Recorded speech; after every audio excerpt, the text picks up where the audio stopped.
le XXVMS. Grégoire VII, pape et confesseur. Après avoir salué sur le cycle du temps pascal les deux noms illustres de Léon le Grand et de Pie V, nous nous inclinons aujourd'hui devant celui de Grégoire VII. Ces trois noms résument l'action de la papauté dans la suite des siècles, après l'âge des persécutions. Le maintien de la doctrine révélée, et la défense de la liberté de l'Église, telle est la mission divinement imposée aux successeurs de Pierre sur le siège apostolique. Saint Léon a soutenu avec courage et éloquence la foi antique contre les novateurs. Saint Pie V a fait reculer l'invasion de la prétendue réforme, et arracher la chrétienté au joug de l'islamisme. Placé entre ces deux pontifes dans l'ordre des temps, Saint Grégoire VII a sauvé la société du plus grand péril qu'elle eût encore éprouvé, et fait refleurir dans son sein les mœurs chrétiennes par la restauration de la liberté de l'Église. Au moment où finissait le X degré siècle et commençait le Xi degré, l'Église de Jésus-Christ était en proie à l'une des plus terribles épreuves qu'elle ait rencontrées sur son passage en ce monde. Après le fléau des persécutions, après le fléau des hérésies, était arrivé le fléau de la barbarie. L'impulsion civilisatrice donnée par Charlemagne s'était arrêtée de bonne heure au 9 degré siècle, et l'élément barbare, plutôt comprimé que denté, avait forcé ses digues. La foi demeurait encore vive dans les masses. Mais elle ne pouvait à elle seule triompher de la grossièreté des mœurs. Le désordre social provenant de l'anarchie que le système féodal avait déchaîné dans toute l'Europe, enfantait mille violences, et le droit succombait partout sous la force et la licence. Les princes ne rencontraient plus un frein dans la puissance de l'Église. Car Rome elle-même asservie aux factions voyait trop souvent s'asseoir sur la chaire apostolique des hommes indignes ou incapables. Cependant le Xi degré siècle avançait dans son cours, et le désordre semblait incurable.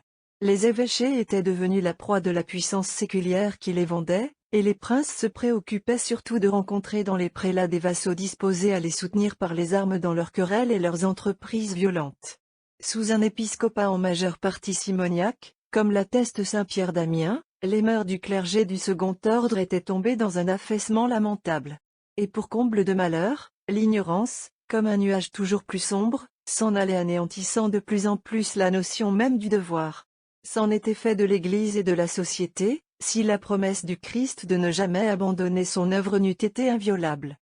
Pour guérir tant de maux, pour faire pénétrer la lumière dans un tel chaos, il fallait que Rome se relevât de son abaissement, et qu'elle sauvât encore une fois la chrétienté. Elle avait besoin d'un pontife saint et énergique qui sentit en lui-même cette force divine que les obstacles n'arrêtent jamais. D'un pontife dont l'action pût être longue et non passagère, et dont l'impulsion fut assez énergique pour entraîner ses successeurs dans la voie qu'il aurait ouverte. Telle fut la mission de saint Grégoire VII.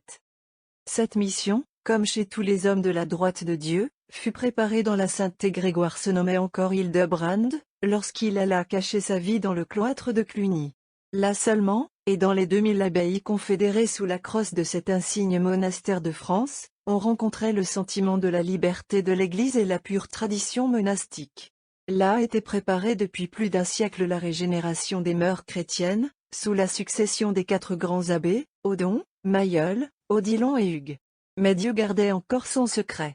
Et nul n'eût découvert les auxiliaires de la plus sainte des réformes dans ces monastères qu'un zèle fervent avait attiré d'un bout de l'Europe à l'autre à cette alliance avec Cluny, par ce seul motif que Cluny était le sanctuaire des vertus du cloître.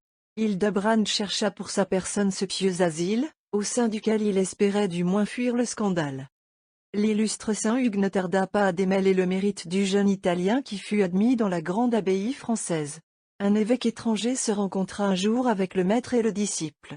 C'était Brunon de Toul, désigné par l'empereur Henri III pour être le pontife de l'Église romaine. Hildebrand s'émeut à la vue de ce nouveau candidat à la chaire apostolique, de ce pape que l'Église romaine, qui seule a le droit d'élire son évêque, n'a pas élu, qu'elle ne connaît pas. Il ose dire à Brunon qu'il ne doit pas accepter les clés du ciel de la main de César, que la conscience l'oblige à se soumettre humblement à l'élection canonique de la ville sainte. Brunon, qui fut saint Léon IX, accepte avec soumission l'avis du jeune moine, et tous deux ayant franchi les Alpes s'acheminent vers Rome. L'élu de César devint l'élu de l'Église romaine. Mais Hildebrand n'eut plus la liberté de se séparer du nouveau pontife. Il dut bientôt accepter le titre et les fonctions d'archidiacre de l'Église romaine. Ce poste éminent lui élevé promptement sur la chaire apostolique, si Hildebrand eut une autre ambition que celle de briser les fers sous lesquels gémissait l'Église, et de préparer la réforme de la chrétienté. Mais cet homme de Dieu préféra user de son influence pour faire asseoir sur le siège de Pierre par la voie canonique et en dehors de la faveur impériale, une suite de pontifes intègres et disposés à user de leur autorité pour l'extirpation des scandales. Après Saint Léon IX, on vit passer successivement Victor II, Étienne IX, Nicolas II, et Alexandre II, tous dignes du suprême honneur. Mais il fallut enfin que celui qui avait été l'âme du pontificat sous 5 papes consentit à ceindre lui-même la tiare. Son grand cœur s'émut au pressentiment des luttes terribles qui l'attendaient. Mais ses résistances, ses tentatives pour se soustraire au lourd fardeau de la sollicitude de toutes les églises, demeurèrent infructueuses. Et sous le nom de Grégoire VII, le nouveau vicaire du Christ fut révélé au monde. Il devait remplir toute l'étendue de ce nom qui signifie la vigilance. La force brute se dressait devant lui incarnée dans un prince audacieux et rusé, souillé de tous les crimes, et, comme un aigle ravisseur, tenant dans ses serres l'église devenue sa proie. Dans les États de l'Empire, nul évêque n'eût été souffert sur son siège, s'il n'eût reçu, par l'anneau et la crosse, l'investiture de César. Tel était Henri de Germanie, et à son exemple les autres princes anéantissaient par le même procédé toute liberté dans les élections canoniques. La double plaie de la simonie et de l'incontinence continuait à sévir sur le corps ecclésiastique. Les pieux prédécesseurs de Grégoire avaient fait reculer le mal par de généreux efforts. Mais aucun d'eux ne s'était senti la force de se mesurer corps à corps avec César, dont l'action désastreuse fomentait toutes ses corruptions. Un tel rôle, avec ses périls et ses angoisses, était réservé à Grégoire, et il n'y faillit pas. Les 3 premières années de son pontificat furent cependant assez pacifiques. Grégoire fit des avances paternelles à Henri. Il chercha, dans sa correspondance avec ce jeune prince, à le fortifier contre lui-même, en témoignant des espérances que les faits vinrent trop tôt démentir, en comblant des marques de sa confiance et de sa tendresse le fils d'un empereur qui avait bien mérité de l'Église. Henri crut devoir se contenir quelque temps, en face d'un pape dont il connaissait la droiture.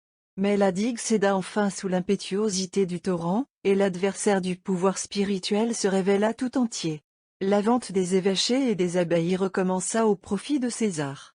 Grégoire frappa d'excommunication les simoniaques, et Henri, bravant avec audace les censures de l'Église, persista à maintenir sur leur siège des hommes résolus à le suivre dans tous ses excès. Grégoire adressa au prince un solennel avertissement, lui enjoignant de rompre avec ses excommuniés, sous peine de voir arriver sur lui-même les foudres de l'Église. Henri, qui avait jeté le masque, se promettait de ne tenir aucun compte des menaces du pontife, lorsque tout à coup la révolte de la Saxe, dont plusieurs des électeurs de l'Empire embrassaient la cause, vient l'inquiéter pour sa couronne. Il sent qu'une rupture avec l'Église peut, dans un tel moment, lui devenir fatale.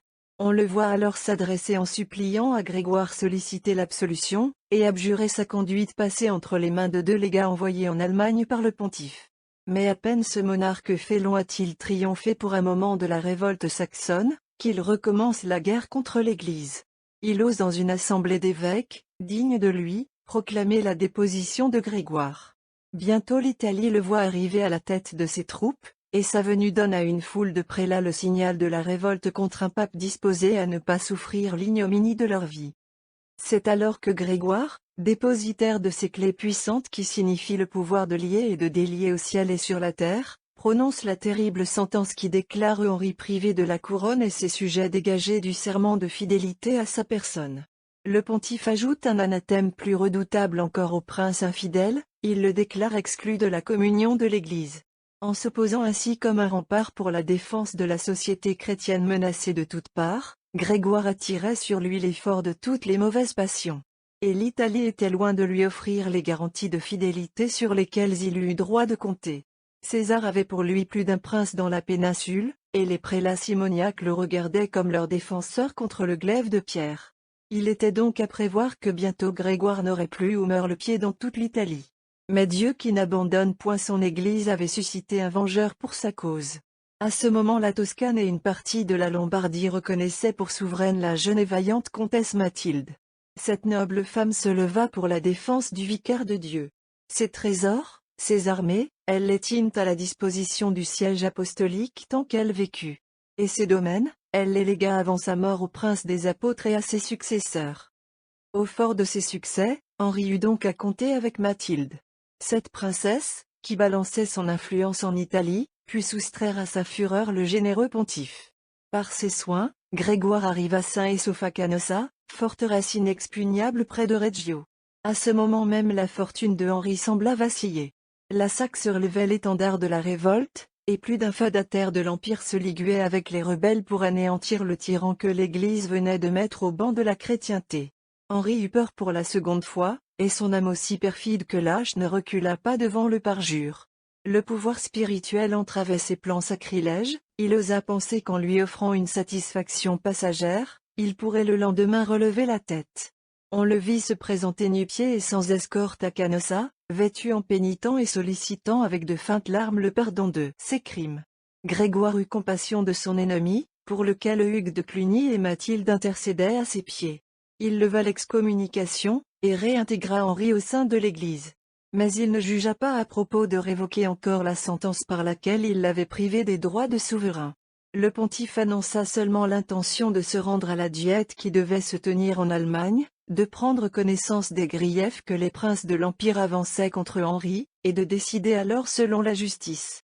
Henri accepta tout, prêta serment sur l'Évangile, et rejoignit son armée. L'espérance renaissait dans son cœur, à mesure qu'il s'éloignait de la redoutable forteresse dans les murs de laquelle il avait dû sacrifier un instant son orgueil à son ambition. Il comptait sur l'appui des mauvaises passions, et son calcul jusqu'à un certain point ne fut pas trompé. Un tel homme devait finir misérablement. Mais Satan était trop intéressé à son succès pour ne pas lui venir en aide. Cependant un rival s'élevait en Allemagne contre Henri, Rodolphe, duc de Souabe, appelé à la couronne dans une diète des électeurs de l'Empire. Grégoire, adèle à ses principes de droiture, refusa d'abord de reconnaître cet élu, bien que son attachement à l'Église et ses nobles qualités le rendissent particulièrement recommandable. Le pontife persistait dans son projet d'entendre dans l'assemblée des princes et des villes de l'Allemagne les griefs reprochés à Henri, de l'écouter lui-même, et de mettre fin au trouble en prononçant un jugement équitable. Rodolphe insistait auprès du pontife pour en obtenir la reconnaissance de ses droits. Grégoire qu'il aimait eut le courage de résister à ces instances, et de remettre l'examen de sa cause à cette diète que Henri avait acceptée avec serment à Canossa, mais dont il craignait tant les résultats.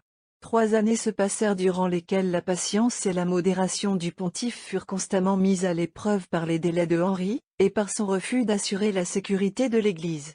Enfin le pontife, dans l'impuissance de mettre un terme aux discussions armées qui ensanglantaient l'Allemagne et l'Italie, ayant constaté le mauvais vouloir de Henri et son parjure, lança de nouveau contre lui l'excommunication, et renouvela dans un concile tenu à Rome la sentence par laquelle il l'avait déclaré privé de la couronne. En même temps Grégoire reconnaissait l'élection de Rodolphe et accordait la bénédiction apostolique à ses adhérents. La colère de Henri monta au comble, et sa vengeance ne garda plus de mesure. Parmi les prélats italiens les plus dévoués à sa cause, Guibert, archevêque de Ravenne, était le plus ambitieux et le plus compromis à l'égard du siège apostolique. Henri fit de ce traître un antipape, sous le nom de Clément III. Ce faux pontife ne manqua pas de partisans, et le schisme vint se joindre aux autres calamités qui pesaient déjà sur l'Église.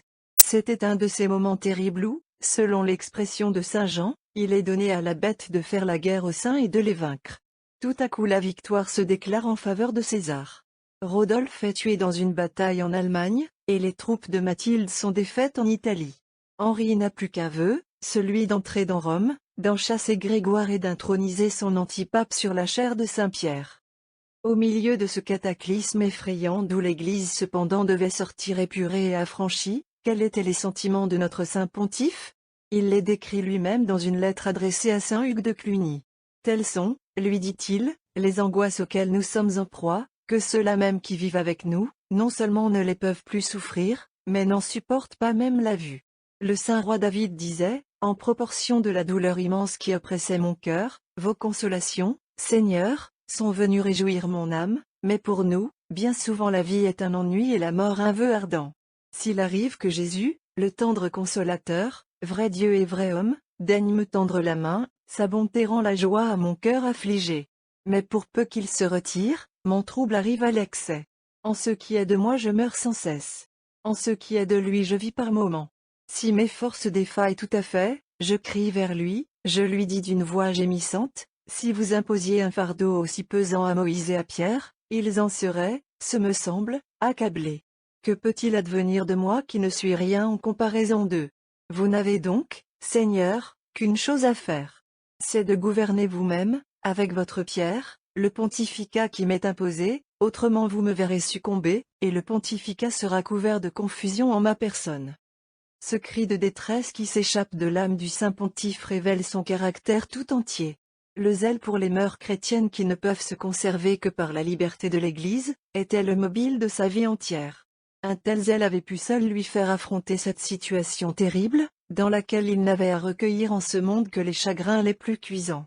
Et pourtant, Grégoire était ce père de la chrétienté qui, devançant ses successeurs, avait conçu dès les premières années de son pontificat la grande et courageuse pensée d'aller refouler l'islamisme jusqu'en Orient, et de briser par une descente chez le Sarrasin le joug des chrétiens opprimés.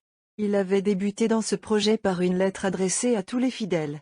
Il y montre l'ennemi du non-chrétien déjà sous les murs de Constantinople, et signalant sa férocité par d'horribles carnages.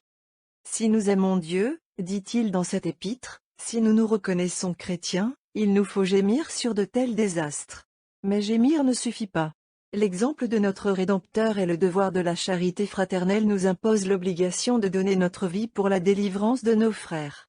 Sachez donc que, remplis de confiance dans la miséricorde de Dieu et dans la puissance de son bras, nous faisons tout et nous préparons tout, afin de porter un prompt secours à l'Empire chrétien. Peu de temps après, il écrivait à Henri qui n'avait pas encore démasqué ses projets hostiles à l'Église: « Mon avertissement aux chrétiens d'Italie et d'au-delà des monts a été reçu avec faveur. Déjà plus de 50 000 hommes se préparent, et s'ils peuvent compter sur moi comme chef de l'expédition et comme pontife, ils marcheront à main armée contre les ennemis de Dieu, et avec le secours divin, ils iront jusqu'au sépulcre du Seigneur. » Ainsi le sublime vieillard ne reculait pas devant la pensée de se mettre lui-même à la tête de l'armée chrétienne. « Une chose, dit-il, m'engage à exécuter ce projet, c'est l'état de l'Église de Constantinople qui s'écarte de nous sur le dogme du Saint-Esprit, et qui a besoin de rentrer en accord avec le siège apostolique. L'Arménie presque tout entière s'est éloignée de la foi catholique. En un mot, la grande majorité des orientaux ressent le besoin de connaître quelle est la foi de Pierre sur les diverses opinions qui en courent chez eux. Le moment est venu d'user de la grâce que le miséricordieux Rédempteur a conférée à Pierre, en lui faisant ce commandement. J'ai prié pour toi, Pierre, afin que ta foi ne défaille pas, confirme tes frères.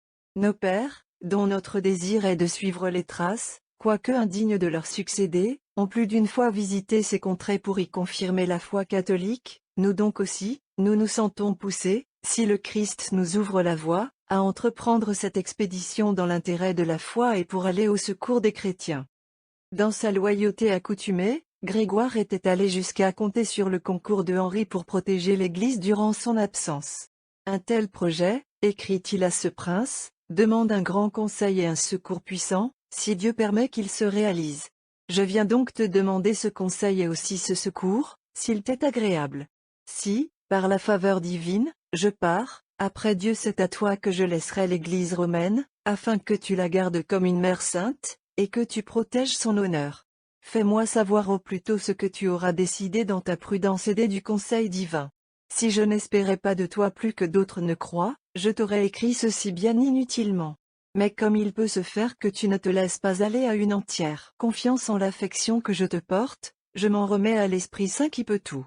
Je le prie de te faire comprendre à sa manière l'attachement que j'éprouve pour toi, et de gouverner ton esprit, de façon à renverser les désirs des impies et à fortifier l'espérance des bons. Moins de 3 ans après avait lieu l'entrevue de Canossa. Mais au moment où Grégoire écrivait cette lettre à Henri, sa confiance dans l'expédition qu'il projetait était assez fondée, pour qu'il en fît part à la comtesse Mathilde.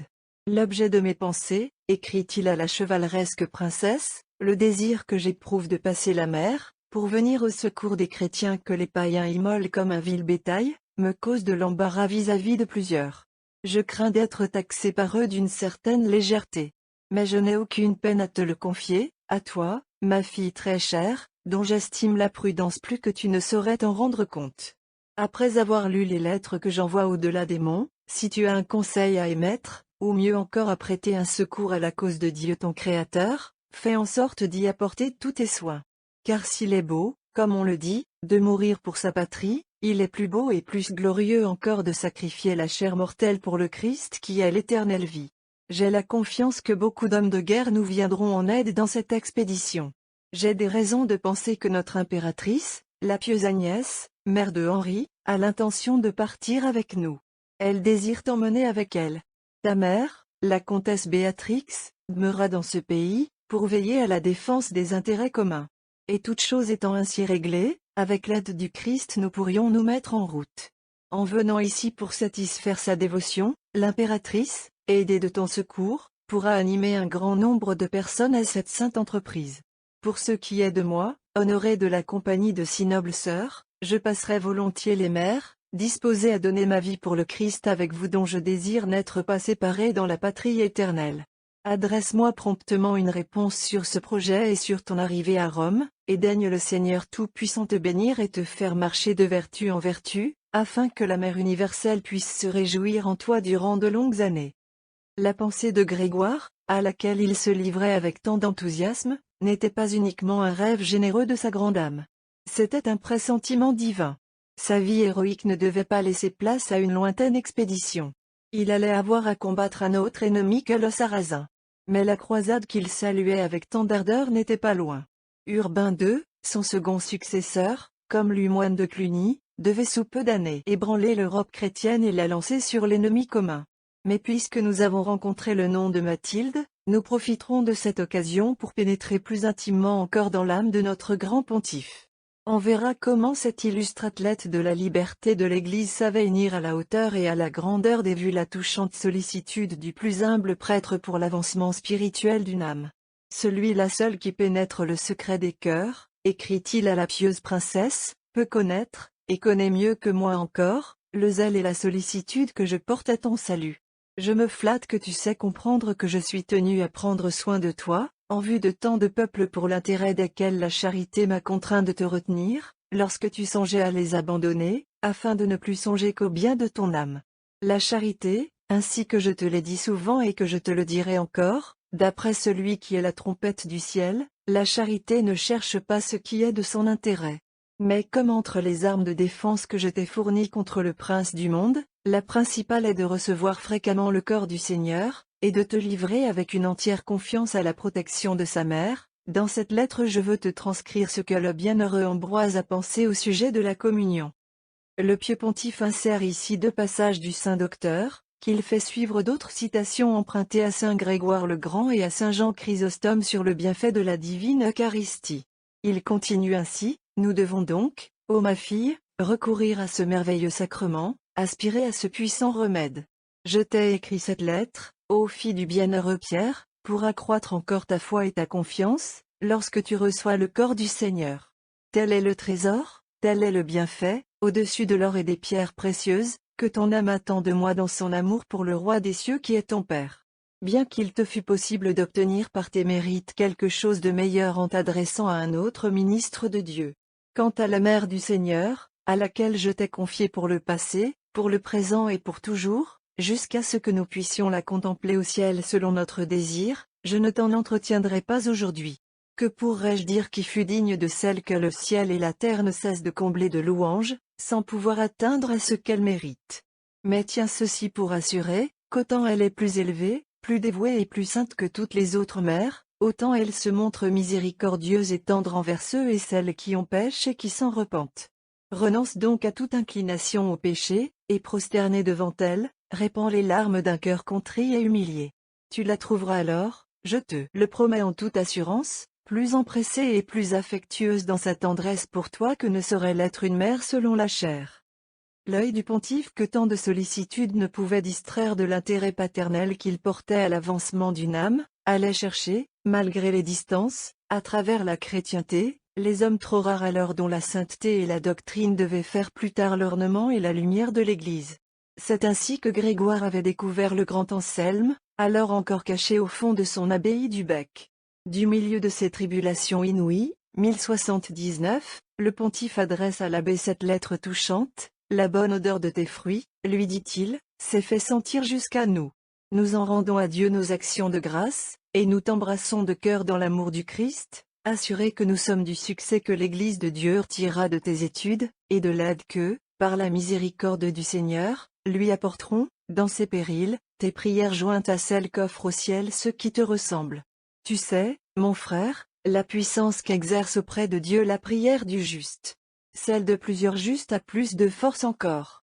Il n'y a même pas lieu de douter qu'elle n'obtienne ce qu'elle implore. C'est l'autorité de la vérité même qui nous oblige de le croire. C'est elle qui a dit, « Frappez, et l'on vous ouvrira. » Frappez avec simplicité, demandez avec simplicité, dans les choses qui lui sont agréables. Alors il vous sera ouvert, alors vous recevrez, et c'est en cette manière que la prière des justes sera exaucée.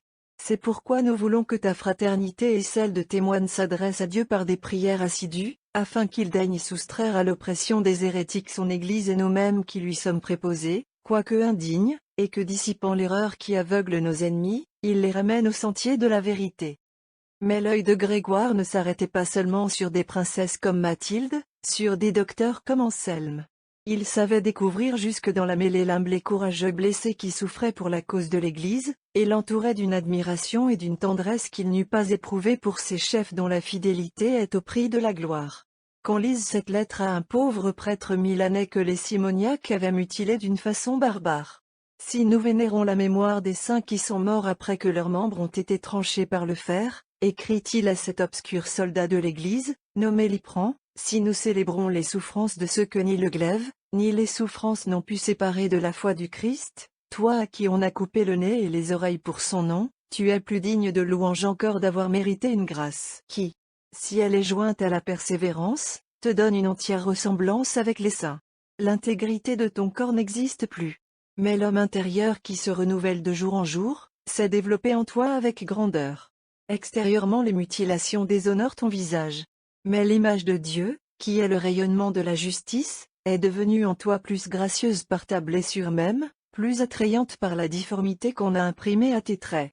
L'Église ne dit-elle pas elle-même dans le cantique, « Je suis noire, ô fille de Jérusalem » Si donc ta beauté intérieure n'a pas souffert de ces cruelles mutilations, ton caractère sacerdotal qui est saint, et qu'il faut reconnaître plutôt dans l'intégrité des vertus que dans celle des membres, n'en a pas été atteint davantage. N'a-t-on pas vu l'empereur Constantin baiser respectueusement au visage d'un évêque la cicatrice d'un œil qui avait été arraché pour le nom du Christ?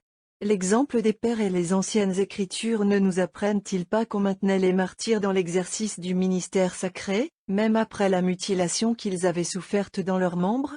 Toi donc, martyr du Christ, sois plein d'assurance dans le Seigneur. Regarde-toi comme ayant fait un pas de plus dans ton sacerdoce. Il te fut conféré avec l'huile sainte. Aujourd'hui le voilà scellé de ton propre sang. Plus on t'a réduit, plus il te faut prêcher ce qui est bien, et semer cette parole qui produit 100 pour 1.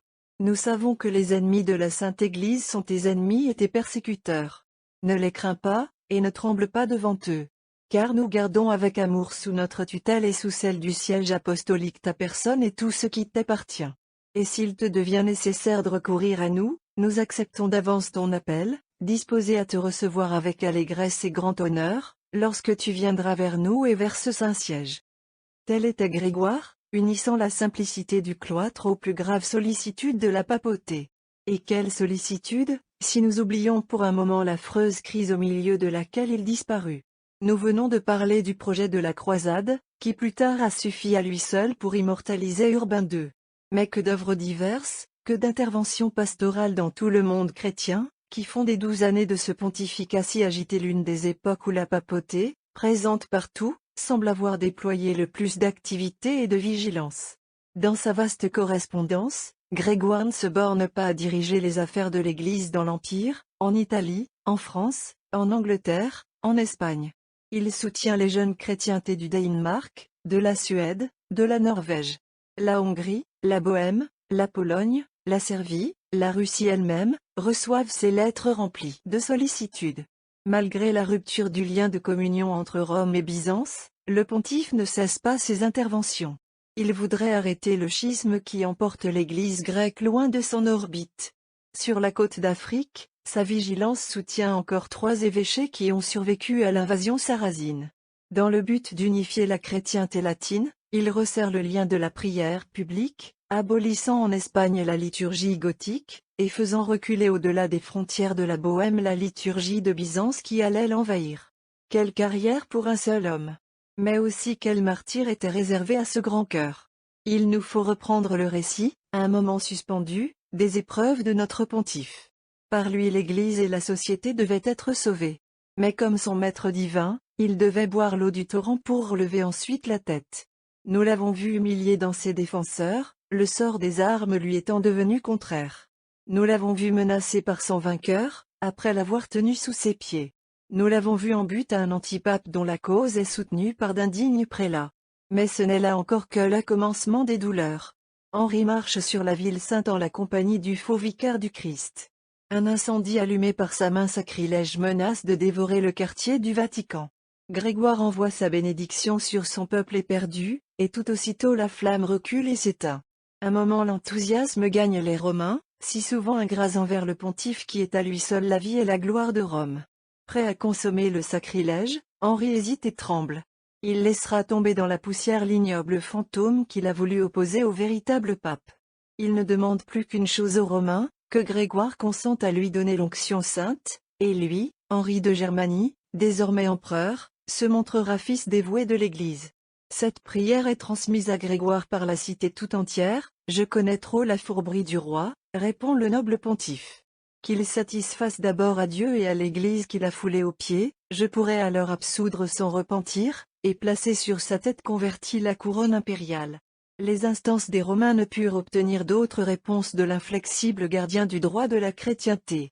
Henri allait s'éloigner, lorsque tout à coup cette population mobile, gagnée par d'infâmes largesses venues de Byzance, car tous les schismes s'entendent contre la papauté, se détache de celui qui est son roi et son père, et vient déposer les clés de la ville aux pieds du tyran qui apporte la servitude des âmes.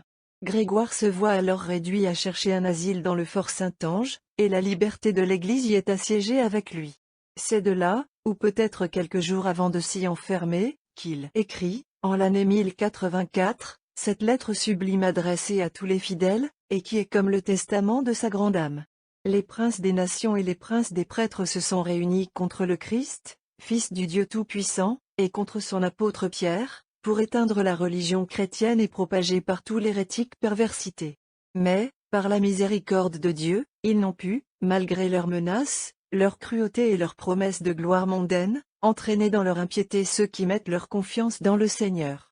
D'iniques conspirateurs ont levé la main contre nous, uniquement parce que nous n'avons pas voulu couvrir du silence le péril de la Sainte Église, ni tolérer ceux qui ne rougissent pas de réduire en servitude l'épouse même de Dieu. En tout pays, la dernière des femmes peut se donner un époux à son gré avec l'appui des lois. Et voici qu'il n'est plus permis à la Sainte Église, qui est l'épouse de Dieu et notre mère, de demeurer unie à son époux, comme le demande la loi divine et comme elle le veut elle-même. Nous ne devons pas souffrir que les fils de cette Église soient asservis à des hérétiques, à des adultères, à des oppresseurs, comme si cela était leur père. De là des maux de toute nature, des périls divers, des actes de cruauté inouïe, ainsi que vous pourrez l'apprendre de nos légats. Il a été dit au prophète, comme le sait votre fraternité, du sommet de la montagne, fait entendre des cris, et ne cesse pas.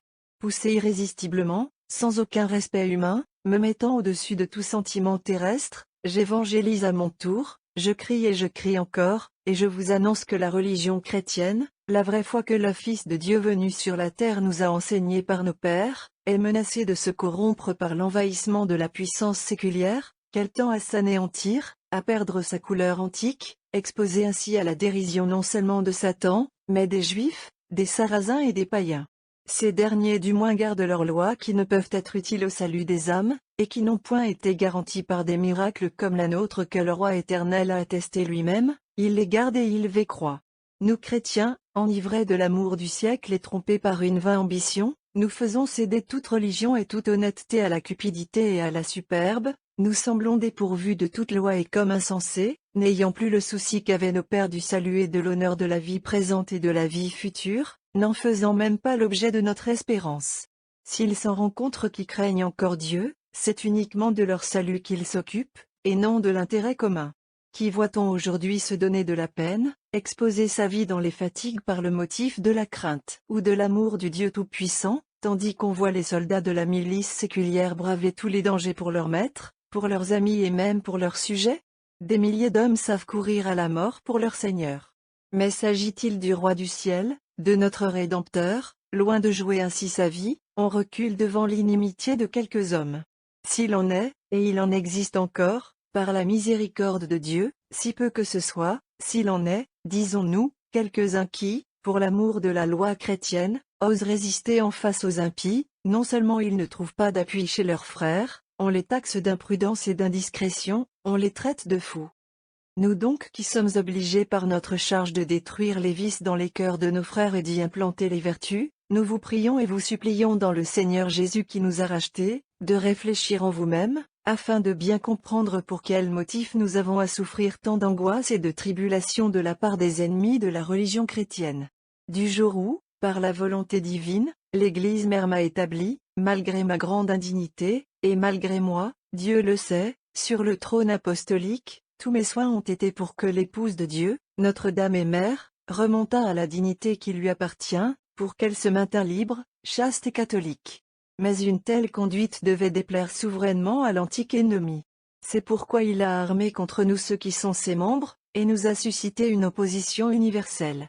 C'est alors que l'on a vu se diriger contre nous et contre le siège apostolique plus d'efforts violents qu'il n'en avait été tenté depuis les temps de Constantin le Grand. Mais que l'on ne s'en étonne pas. Il est naturel que plus le temps de l'Antéchrist approche, plus ils mettent d'acharnement à poursuivre l'anéantissement de la religion chrétienne. Telle était à ce moment suprême l'indignation douloureuse du grand pontife, presque seul contre tous, abattu par les revers, mais non vaincu de la forteresse où il avait abrité la majesté apostolique, il put entendre les impies vociférations du cortège qui conduisait à la basilique Vaticane Henri, que son faux pape attendait à la confession de Saint-Pierre. C'était le dimanche des Rameaux 85. Le sacrilège fut consommé.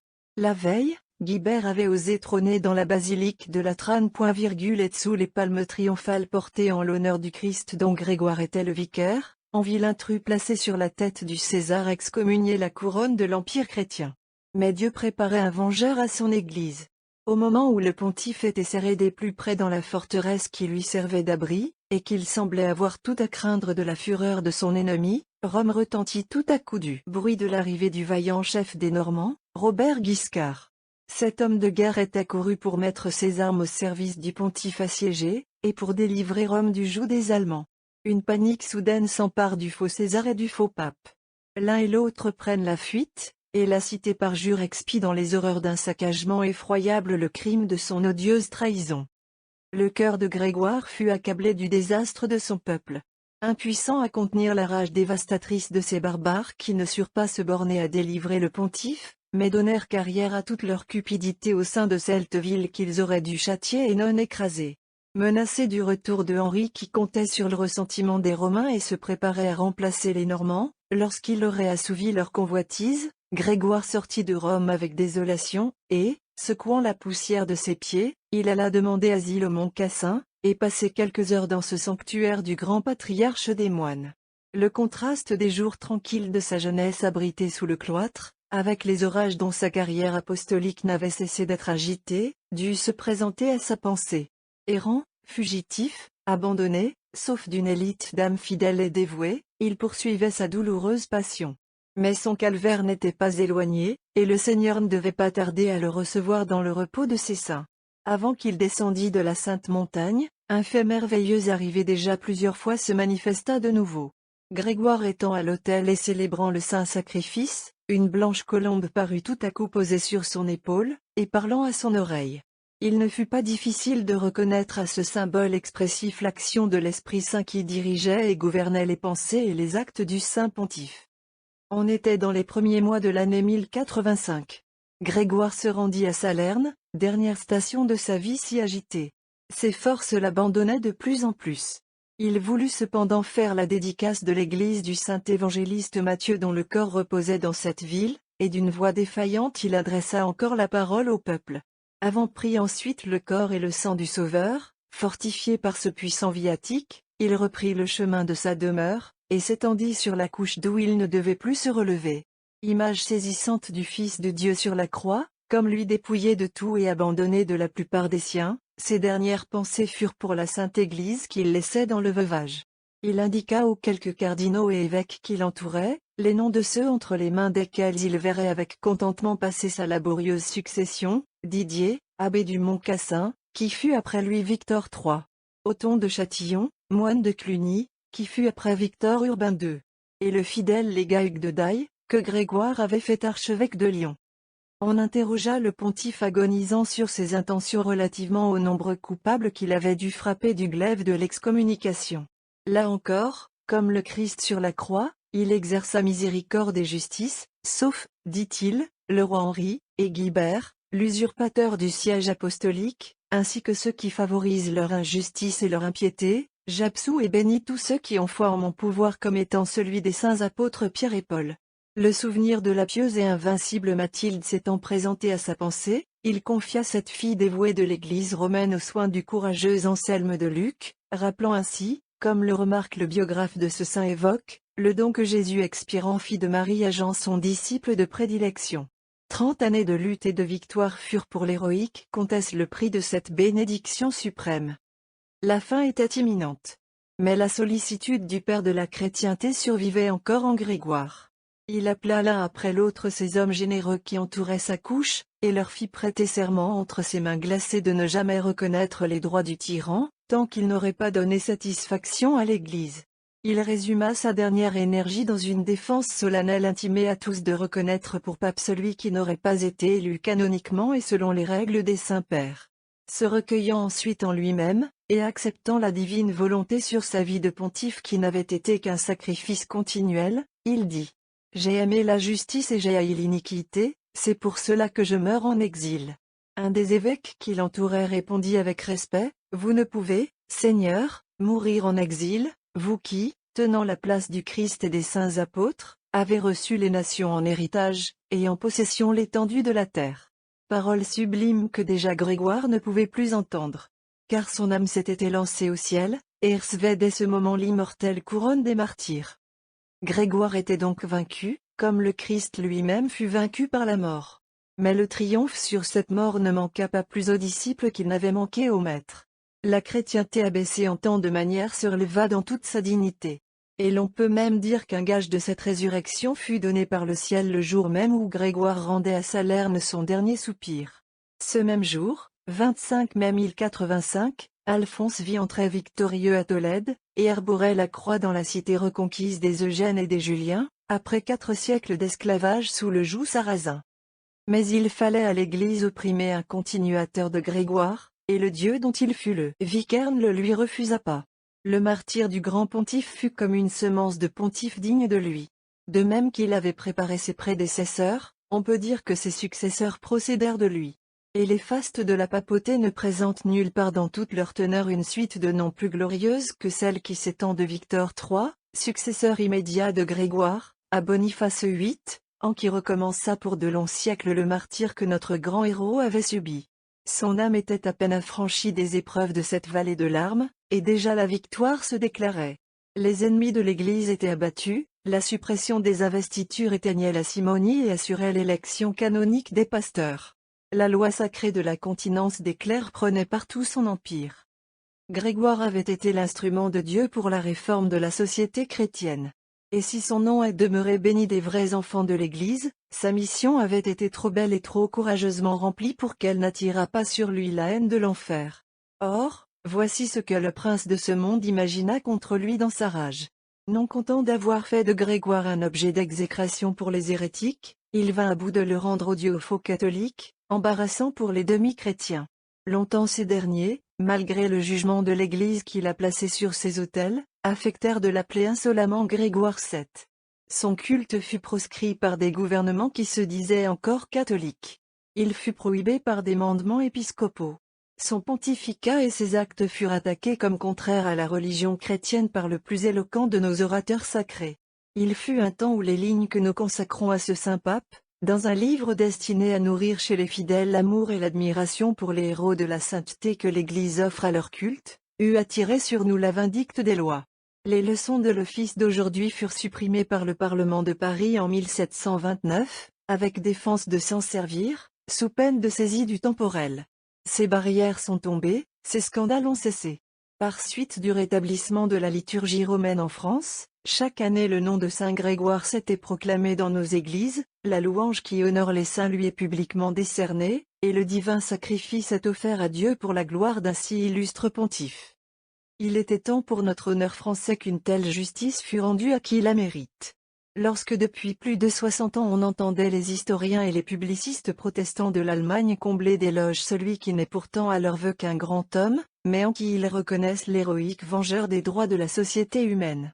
Lorsque les gouvernements réduits aux abois par l'envahissement toujours plus impérieux du principe démocratique, n'ont plus le loisir de céder à leurs anciennes jalousies contre l'Église.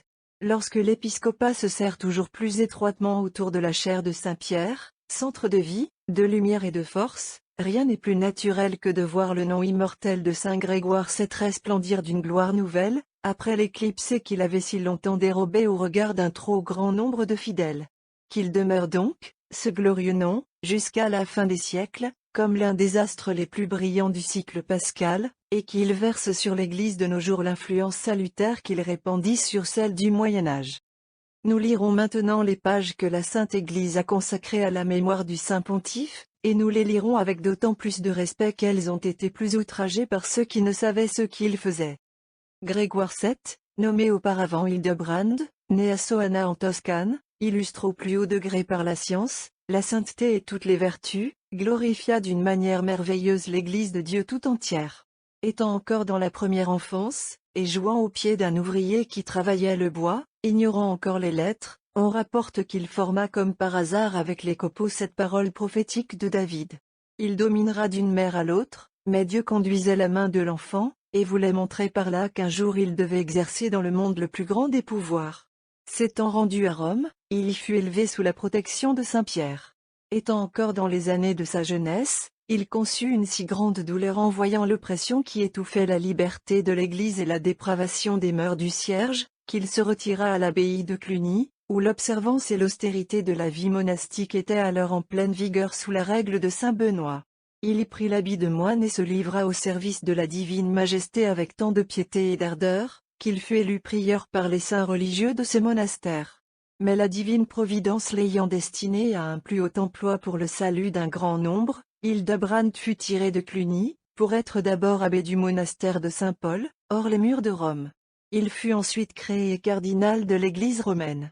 Chargé des emplois et des missions les plus importantes, sous les papes Léon IX, Victor II, Étienne IX, Nicolas II et Alexandre II, il mérita d'être appelé l'homme de conseil très saint et très pur par saint Pierre d'Amiens. Envoyé en France par Victor II, en qualité de légat à Latéré, il força par un miracle l'archevêque de Lyon, qui était souillé de la simonie, à confesser son crime, et contraignit Béranger à abjurer de nouveau son erreur dans un concile tenu à Tours. Il parvint aussi par son énergie à comprimer le schisme de Cadaloüs. À la mort d'Alexandre II, malgré ses répugnances et ses regrets, il fut élu souverain pontife d'un consentement unanime, le 10 des calendes de mai, l'an de Jésus-Christ 1073, et brilla tout aussitôt comme un soleil dans la maison de Dieu. Puissant en œuvre et en parole, on le vit s'appliquer avec un si grand zèle au renouvellement de la discipline ecclésiastique, à la propagation de la foi, au rétablissement de la liberté de l'Église, à l'extirpation des erreurs et des scandales, que l'on puisse dire qu'il n'est aucun pontife, depuis le temps des apôtres, qui ait encouru plus de labeur et de tribulation pour le service de l'Église de Dieu, et qui ait combattu pour sa liberté avec plus de courage. Des provinces entières furent arrachées par lui au fléau de la simonie. Comme un athlète intrépide il s'opposa sans trembler aux fureurs impies de l'empereur Henri, et ne craignit pas de s'opposer comme un mur pour la défense de la maison d'Israël. Et lorsque ce même Henri fut tombé jusqu'aux derniers excès du mal, il le priva de la communion des fidèles ainsi que de l'Empire, et délia du serment de fidélité les peuples qui lui étaient soumis. Pendant qu'il célébrait la messe, des hommes pieux aperçurent une colombe, qui, descendant du ciel, venait se reposer sur son épaule et lui voilait la tête de ses ailes, ce qui signifiait que Grégoire était conduit dans le gouvernement de l'Église par le souffle de l'Esprit Saint, et non par les raisons de la prudence humaine. La ville de Rome se trouvant assiégée par l'armée du méchant roi Henri, Grégoire éteignit par le signe de la croix un incendie que les ennemis avaient allumé enfin, arraché de leurs mains par Robert Guiscard, Chef normand, il se rendit au Mont Cassin, et de là à Salerne pour y faire la dédicace de l'église de l'apôtre Saint Matthieu. Après avoir adressé un sermon au peuple de cette ville, se sentant épuisé de traverses, il tomba malade et pressentit sa fin prochaine. J'ai aimé la justice et j'ai haï l'iniquité. C'est pour cela que je meurs en exil. Telles furent les dernières paroles de Grégoire mourant. Les épreuves qu'il supporta avec tant de courage furent innombrables, et les décrets qu'il porta dans les nombreux conciles qu'il rassembla sont remplis de sagesse. Homme véritablement saint, vengeur du crime et ardent défenseur de l'Église. Après 12 ans de pontificat, il partit pour le ciel l'an du salut 1085. Il fut célèbre par ses miracles durant sa vie et après sa mort, et son saint corps repose avec honneur dans l'église cathédrale de Salerne. Les réponses que nous insérons ici font partie de l'office du Saint-Pape. Il retrace ses combats et ses triomphes. Répond.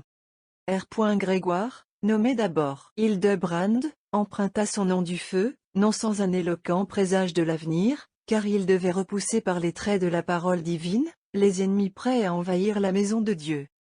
V. Son nom signifiait la flamme, et il en remplit le sens par son ardente charité.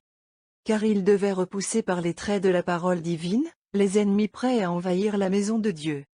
R. Dès sa jeunesse il vit que le monde était envieilli en le péché. Ne trouvant pas où reposer son cœur, quitta le sol de sa patrie, et ayant passé en France, il résolut d'embrasser le service de Dieu seul sous discipline de Cluny. V. Sous la conduite de la foi, il sortit de son pays, se mettant à la recherche de la cité dont Dieu est l'auteur et l'architecte. Et ayant passé en France, il résolut d'embrasser le service de Dieu seul sous la discipline de Cluny. R. Le saint pontife Léon, dont Hildebrand avait enflammé le courage, l'appela à prendre part à ses sollicitudes, et par leur concert à tous deux, le chant du Seigneur commença à refleurir. V. Hildebrand, homme de conseil très saint et très pur, se montra fort dans l'adversité et maître de lui-même dans la prospérité. Et par leur concert à tous deux, le chant du Seigneur commença à refleurir. R. Spirituel agriculteur, le pontife Léon ayant admiré la fécondité d'un tel rejeton, accrut encore en lui la présence du Christ par l'imposition de l'ordre lévitique, par le commandement du Seigneur apostolique, Hildebrand brilla comme archidiacre de l'Église romaine. V. Veillant jour et nuit au salut de l'Église, bien qu'il fût établi dans un degré inférieur, il servit successivement 5 pontifes, et les aida d'une manière admirable. Par le commandement du Seigneur apostolique, Hildebrand brilla comme archidiacre de l'Église romaine. R. L'Église romaine fit enfin violence à Grégoire. En l'obligeant à la gouverner, lui qui eut mieux aime finir sa vie sur une terre étrangère que de s'asseoir pour la gloire mondaine sur le siège de Pierre. V. Il ne porta pas la main sur un tel honneur. Mais il fut appelé de Dieu comme l'avait été Aaron. Lui qui eut mieux aimé finir sa vie sur une terre étrangère que de s'asseoir pour la gloire mondaine sur le siège de Pierre. R. Le sanglier de la forêt s'est rué sur la vigne qu'avait plantée la main du Seigneur des armées. Cette bête féroce la ravageait tout entière, Saint-Ongle lève sur ta cuisse, ô gardien fidèle. V. S'il t'appartient de juger jusqu'aux anges même, combien plus les puissances du siècle? Saint-Ongle lève sur ta cuisse, ô gardien fidèle. R. Le roi, étant entré dans la forteresse, déposa les marques de sa dignité, restant à jeun du matin jusqu'au soir, vêtu de laine et nu-pieds, il implorait le secours de la miséricorde apostolique. V. Lui qui avait dit dans son cœur, j'élèverai mon trône sur l'autel même de Dieu, je m'assiérai sur la montagne du testament. Il implorait le secours de la miséricorde apostolique. R. Grégoire dit au roi Henri, voici le corps du Seigneur, que ce soit aujourd'hui l'épreuve de mon innocence, fais donc, ô mon fils, ce que tu m'as vu faire.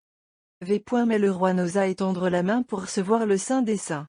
Fais donc, ô mon fils, ce que tu m'as vu faire. R. Un jour que le bienheureux Grégoire célébrait solennellement la messe, une colombe blanche comme la neige parut tout à coup descendre près du Saint-Autel, d'où s'élevant d'un vol léger, elle se reposa, les ailes étendues, sur l'épaule droite du pontife. V. La colombe demeura ainsi immobile, jusqu'à ce que le mélange du mystère sacré eut lieu dans le calice. Elle se reposa, les ailes étendues, sur l'épaule droite du pontife. R. Le bienheureux Grégoire étant arrivé à ces derniers moments, luttait avec la souffrance. Alors il dit aux assistants, je ne fais aucun compte des labeurs que j'ai soufferts, mon unique motif de confiance est d'avoir toujours aimé la justice et l'iniquité. Il éleva ensuite les yeux au ciel, et dit, c'est là que je veux monter, et par mes instantes prières je vous recommanderai au Dieu de bonté. Mon unique motif de confiance est d'avoir toujours aimé la justice et haï l'iniquité. Le Saint Pontife ayant témoigné du regret de mourir dans l'exil, un vénérable évêque lui dit, vous ne pouvez mourir en exil, puisque, tenant la place du Christ et de ses apôtres, vous avez reçu les nations en héritage, et les confins de la terre comme la limite de vos possessions. Il dominera de la mer jusqu'à la mer, et du fleuve jusqu'aux confins de la terre. Vous avez reçu les nations en héritage, et les confins de la terre comme la limite de vos possessions. Nous réunissons dans une seule ode 3 hymnes consacrés à célébrer les vertus et les services de Saint Grégoire VII. Hymne. C'est toi-même, ô Grégoire, que nous célébrons dans nos chants de triomphe. Toi l'honneur de Rome, toi dont le grand cœur brava les tempêtes, après lesquelles tu touches aujourd'hui le rivage. Qu'elle soit dans la joie, la race du Père Benoît, qui a jusqu'ici enfanté tant de héros. Aucun n'a brillé encore d'une gloire semblable. Un jour, dans son enfance, il assistait au travail d'un ouvrier, on le vit, de sa main conduite par le ciel, tracer en se jouant des caractères qui annonçaient qu'un jour il régirait un vaste empire. Monte donc, ô Père. Comme un soleil nouveau, lève-toi, et viens éclairer le monde de tes rayons. Pontife, assieds-toi sur la chaire de pierre, et sois-y l'arbitre de la terre. Ils n'ont qu'à fuir maintenant dans leur sombre caverne, tous ceux qui exercent leurs hostilités contre l'Église, et ne cessent de lancer leurs traits sacrilèges sur le troupeau du Christ. Voici le pasteur vigilant et plein de l'esprit d'en haut. Le glaive de la parole est dans sa main, et plus fort que Satan, il saura briser ses résistances et déjouer ses noirs complots. C'est en vain que Henri, l'audacieux prince des Germains, sourd à ses avertissements paternels, suscite un incendie qui rappelle les premières fureurs des princes contre l'Église. Tu le domptes, ô Grégoire, malgré ses résistances. Et dédaignant les orgueilleuses prétentions d'une puissance caduque, tu lances sur elle la foudre, du haut des remparts sacrés.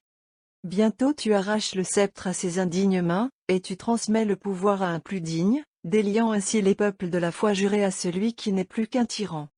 Tel est notre grand pontife. Dirigé dans ses conseils par l'Esprit Saint lui-même, dont il ne fait que remplir les ordres. Le peuple saisi d'un saint respect a vu la divine colombe apparaître et parler à son oreille.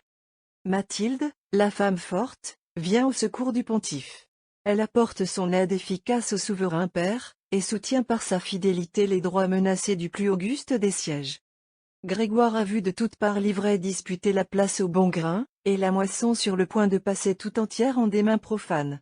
Nouvelle Élie, le zèle le transporte, et il sévit contre les sacrilèges. Afin d'assurer au peuple fidèle la liberté des marcher d'un pas rapide dans le chemin de la patrie céleste, il s'avance à leur tête, prêt à donner sa vie, comme il est du devoir du pasteur. Tu as été, ô Grégoire, le ferme rempart de la maison d'Israël, le vengeur des crimes, le soutien de Rome.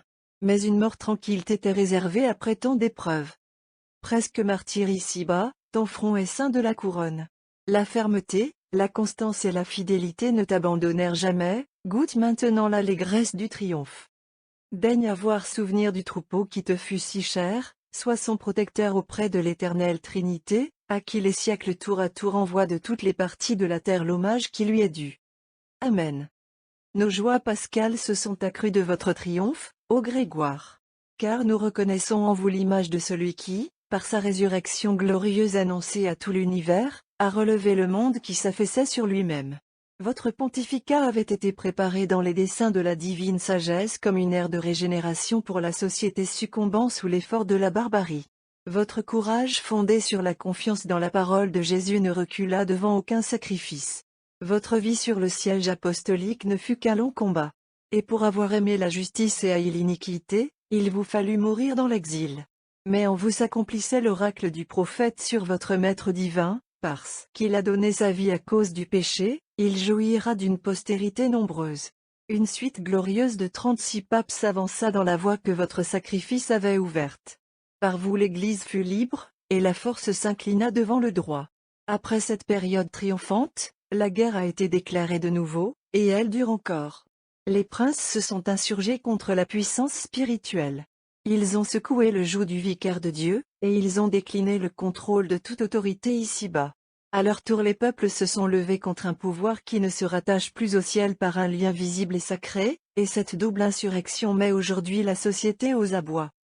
Ce monde est à Jésus-Christ, le roi des rois, le Seigneur des seigneurs. À lui, à l'homme Dieu, toute puissance a été donnée au ciel et sur la terre. Quiconque s'insurge contre lui, roi ou peuple, sera brisé comme l'a été le peuple juif qui s'écriait dans son orgueil, « Nous ne voulons pas que celui-là règne sur nous ». Grégoire, priez pour ce monde que vous avez sauvé de la barbarie, et qui est au moment d'y retomber.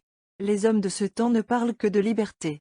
C'est au nom de cette prétendue liberté qu'ils ont dissous la société chrétienne. Et le seul moyen qui leur reste de maintenir quelque ordre au sein de tant d'éléments ennemis, le seul moyen, c'est la force. Vous aviez triomphé de la force, vous aviez rétabli les droits de l'esprit. Par vous la liberté des enfants de Dieu, la liberté du bien, était reconnue, et elle régna durant plusieurs siècles. Généreux pontife, venez en aide à cette Europe que votre main ferme préserva autrefois d'une ruine imminente. Fléchissez le Christ que les hommes blasphèment, après l'avoir expulsé de son domaine, comme s'il ne devait pas y rentrer triomphant au jour de ses justices. Implorez sa clémence pour tant de chrétiens séduits, et entraînés par d'absurdes sophismes, par d'aveugles préjugés, par une éducation perfide, par des mots sonores et mal définis, et qui appellent voie du progrès celles qui les éloignent toujours plus de l'unique but que Dieu s'est proposé en créant l'homme et l'humanité. De ce séjour tranquille où vous vous reposez après tant de combats, jetez, ô Grégoire, un regard sur la Sainte Église qui poursuit sa marche pénible à travers 1000 entraves. Tout est contre elle, les débris d'anciennes lois inspirées par la réaction de la force contre l'esprit, les entraînements de l'orgueil populaire qui poursuit avec acharnement tout ce qui lui semble contraire à l'égalité des droits, la recrudescence de l'impiété qui a compris qu'il faut marcher sur l'Église pour monter jusqu'à Dieu. Au milieu de cette tempête, le rocher qui porte le siège immortel sur lequel vous avez tenu, ô Grégoire, la place de Pierre, est battue par les flots en furie. Priez pour le vicaire de Dieu. Comme vous, il a aimé la justice, il a détesté l'iniquité. Et nous craignons de le voir partir aussi pour l'exil. Détournez, ô Saint Pontife, le fléau qui pèse sur Rome. Les sectateurs de Satan, ainsi que l'a annoncé Jean, évangéliste et prophète, sont montés de leurs antres ténébreux à la surface de la terre. Ils ont fait le siège du camp des saints et de la cité bien-aimée. 1. Veillez, ô Grégoire, sur cette ville sainte qui fut votre épouse sur la terre. Déjouez des plans perfides, ranimez le zèle des enfants de l'Église, afin que, par leur courage et par leur largesse, ils continuent de venir en aide à la plus sacrée des causes. Priez, ô Pontife, pour l'ordre épiscopal dont le siège apostolique est la source. Fortifiez les oins du Seigneur dans la lutte qu'ils ont à soutenir contre les tendances d'une société qui a expulsé le Christ de ses lois et de ses institutions. Qu'ils soient revêtus de la force d'en haut, fidèles dans la confession de l'antique doctrine, empressés à prémunir les fidèles exposés à tant de séductions dans ce fatal naufrage des vérités et des devoirs. Dans un temps comme le nôtre, la force de l'Église n'est plus que dans les âmes. Ses appuis extérieurs ont disparu presque partout.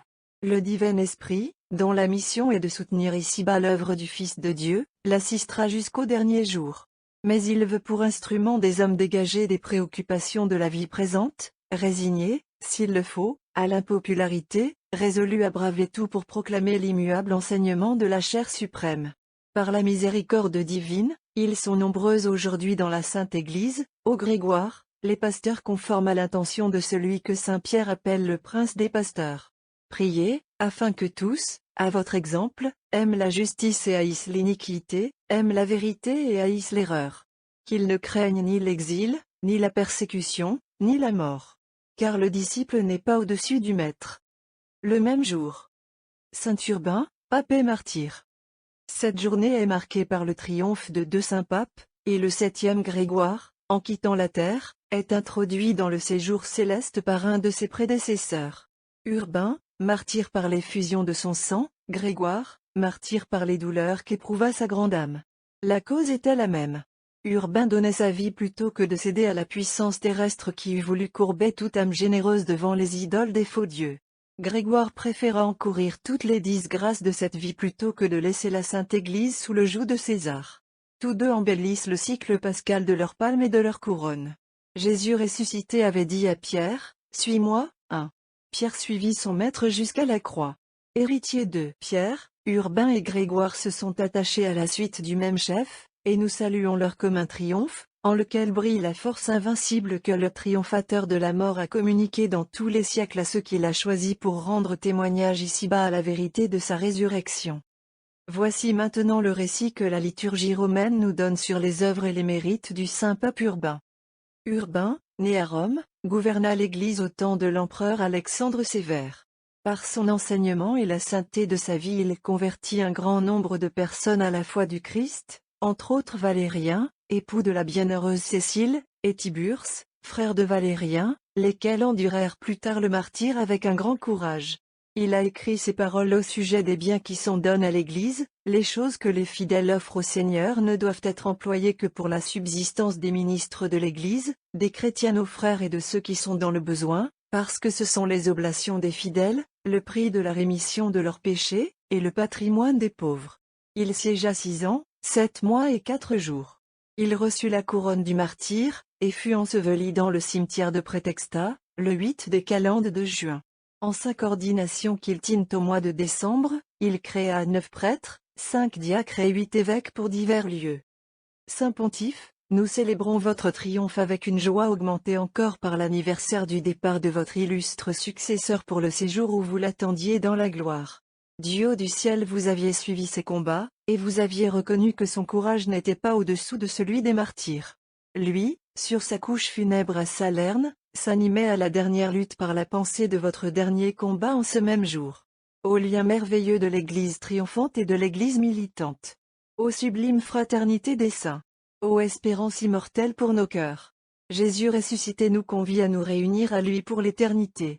Chaque génération lui envoie ses élus, et ils viennent tour à tour se grouper au-dessous de ce divin chef, comme autant de membres qui forment la plénitude de son corps.